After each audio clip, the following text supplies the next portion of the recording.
Everyone loves an MGA, the shape, the sound, the fact it was the first production MG car to do 100 miles an hour.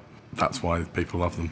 When you're looking at an MGA, you kind of have to decide between models. You've got the 1500, 1600, 1600 Mark II, and the twin cam.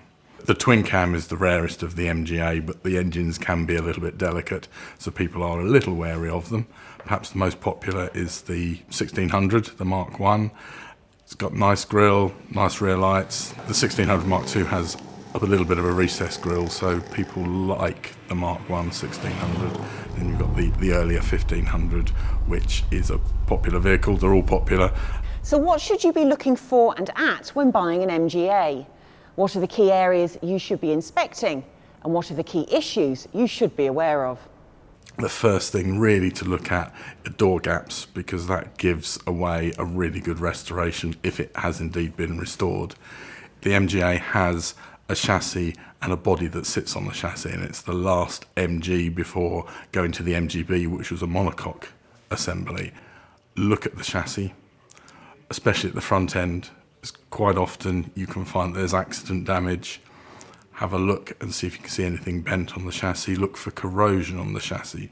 It's got wooden floorboards and they soak up the water, and then the chassis corrodes around the floorboards.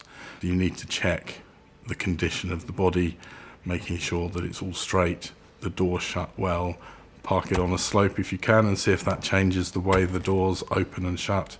If it does, then you've got a lot of movement, and that's something to be cautious of. MGAs are expensive to restore, even on a DIY basis. If you're paying someone to restore one, you'll probably end up with a bill of about £50,000 with a car that's going to have a value of 35 to 40,000 fresh from restoration. So you buy the best you can. It's often the case that the most expensive in the showroom is actually the cheapest, because there should be nothing that you need to do to it. So there's no expenditure, you know what you're buying. The twin cam is the holy grail and is a rare but sought after vehicle. The engines were known to be delicate, but they can be rebuilt with modern practices, which makes them much more reliable and much more attractive. The MGA uses the B series engine, which is very common through the BMC family, available in 1500, 1600 elements. Very smaller version of an MGB, or smaller CC version of the MGB engine. So parts are easily available, readily available, can get them the next day. And there's a lot of engineering companies that are very used to rebuilding the engines. You have to watch out for noisy engines, if you've got oil leaks everywhere. Check that all out, both top and bottom, see if it's breathing heavily. They're all signs that you may have problems ahead. So again, buy the best you can. When an engine's breathing heavily, you can find that you get telltale signs over the engine of not necessarily a massive oil leak, but it's covered in oil and it's vapor that's going there around the breathing pipes of the engine that go back into the carburetors. The gearbox in an MGA is a 3 synchromesh gearbox, so you don't have synchromesh on first gear, so you have to either double declutch or be stationary before you select first gear. The rest of the gears have synchromesh. Very nice, slick gearbox, but just watch out that it's only first that you don't have synchromesh. They can have a weak spot where the synchromesh prevents nice downward gear changes from third to second.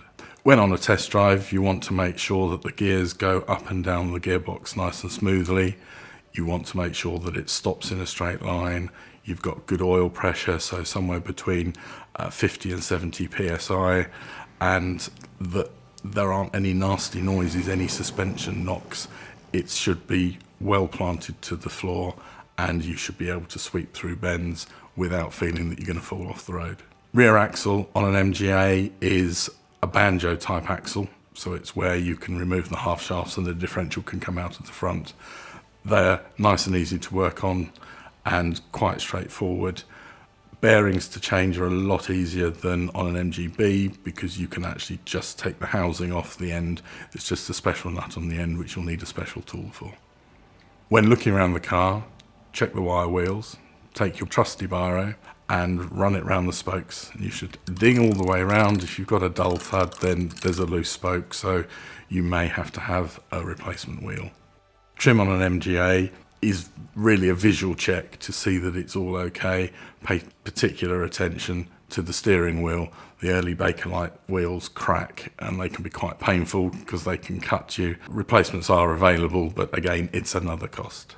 Whilst not essential, it's always nice to have weather gear, so a good hood and side screens, not that you'll be using it because it will be roofed down, but to have them if you are away and it rains is useful. You can also get little ears on the side of the screen to help the air pass you so you don't have the side screens up all the time and you've got very much open top motoring. Hopefully these helpful tips will see you well on the way to enjoying your new MG.